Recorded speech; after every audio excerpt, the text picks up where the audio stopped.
The U.S. Supreme Court on Monday ruled unanimously states cannot invoke a Civil War-era constitutional provision to keep Donald Trump or any other candidate off the ballot, saying only Congress has that power. AP correspondent Sagar Magani reports. The ruling ends bids by dozens of states to end the Trump candidacy. I think it's a very big day for America. Trump says it's the right decision, one that'll be talked about for centuries. The voters can take the person out of the race very quickly, but a court shouldn't be doing that, and the Supreme Court saw that. What political analyst Chris Galdieri at St. Anselm College thinks the court saw is a politically fraught case. Just not wanting any part of this particular hot potato. The court will hear arguments next month on whether Trump can be prosecuted on election interference charges. Sagar Magani, Washington. Hamas and Egyptian mediators said on Monday they were pressing on with talks in Cairo on securing a ceasefire in Gaza, despite Israel's decision not to send a delegation, as Washington pressed again for a truce, the release of hostages, and a plan to alleviate the humanitarian catastrophe. The ceasefire talks, which began on Sunday, are billed as a final hurdle on the way to securing the first extended ceasefire of the 5-month-old war in time for the Muslim fasting month of Ramadan, which begins on Sunday. A team of United Nations experts reported on Monday there were reasonable grounds to believe sexual violence occurred during the October 7th attack on Israel by U.S.-designated terrorist Hamas militants. And in most of these incidents, victims were first subjected to rape and then killed, and at least 2 incidents relate to the rape of women's corpses. UN Special Envoy Pramila Patten. This is VOA News. U.S. defense officials are promising Saturday's airdrop of tens of thousands of meals for Palestinian civilians in Gaza will not be the last. VOA national security correspondent Jeff Selden has the latest from the Pentagon. Pallets of MREs, or meals ready to eat, being airdropped Saturday over the Gaza Strip. U.S. defense officials promise more will be coming. Pentagon Deputy Press Secretary Sabrina Singh telling reporters Monday the initial MREs were not specifically designed for people facing starvation, but were chosen because they're high in calories and nutrition and were culturally sensitive. But because the U.S. doesn't have anyone on the ground to help with distribution, we can't guarantee that there wasn't someone from Hamas that was there that was able to get some of the aid. No word yet on when another airdrop will be scheduled. Jeff Selden, VOA News, the Pentagon. Haiti's neighbors on Monday began shoring up their defenses and recalling embassy staff as a gang conflict in the Caribbean nation escalated and thousands fled fresh fighting. On Sunday, Haiti's de facto government issued a 72-hour state of emergency and imposed nightly curfews after armed men busted thousands from prison and a gang leader called for the ousting of Prime Minister Ariel Henry. Iran's parliamentary election turnout was the lowest since the country's 1979 Islamic Revolution that swept the clerical rulers into power. Reuters correspondent Olivia Chan has more. Friday's election was seen as a test of the clerical establishment's legitimacy amid mounting economic struggles and a lack of electoral options for a mostly young population chafing at political and social restrictions. Friday's contest was essentially among hardliners and low-key conservatives, all proclaiming loyalty to revolutionary ideals.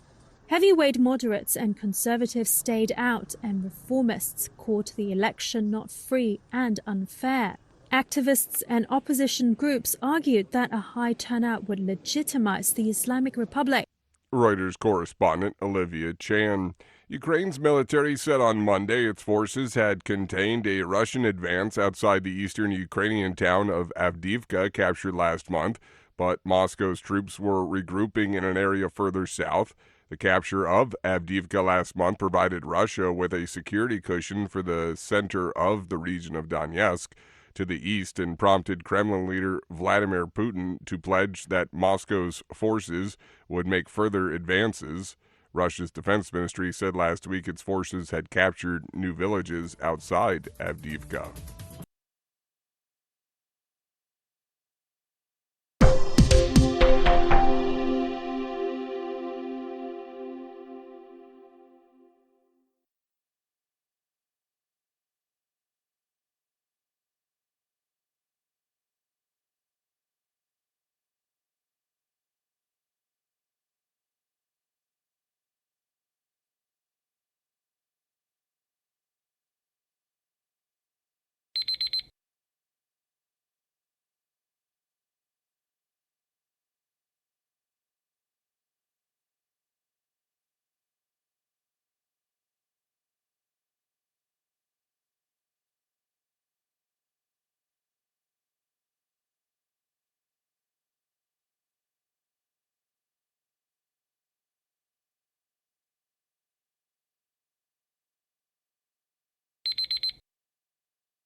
Thank you for watching.